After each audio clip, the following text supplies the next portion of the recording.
شركة إمتوباك للصناعات الهندسية والتغليف الحديث تقدم لكم ماكينة موديل 811. ماكينة عصر الحبوب واستخراج الزيوت. ماكينة سهلة وبسيطة. هنعمل معاكم تجربة عملية النهاردة على حبة فول الصويا.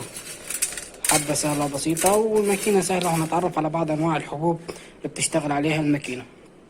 عندي حبة السمسم وحبة الخردل وحبة البركة وحبة الرشاد والقرنفل والفجل والكتان، بقدونس وجرجير، فول الصويا اللي عملنا تجربة النهاردة، والفول السوداني، حاجات وأنواع حبوب تاني كتير.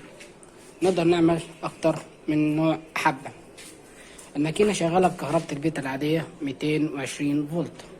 ماكينة سهلة بسيطة، وهنبدأ بمجرد إن نضغط الزرار ده هبدأ التجربة العملية.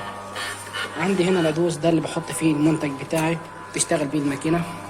عندي حاجتين، ده مخرج الزيت، وعندي التفل اللي بيطلع او الرايش او الباقي الحبوب.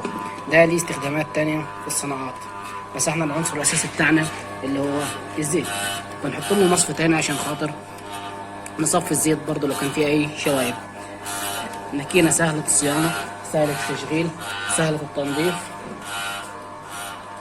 نقدر نستعملها للأعمال التجارية في المحلات أو المطاعم. ممكن نستعملها الأعمال المنزلية في المطبخ. ماكينة مصنوعة من ستيل ستيل عالي الجودة، صغيرة الحجم زي ما قلنا.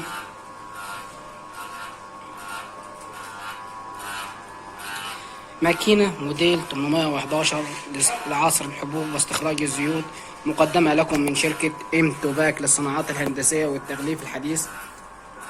شرح المهندس إبراهيم عيد تحت إشراف المهندس أحمد حسن من فرع مدينة نصر.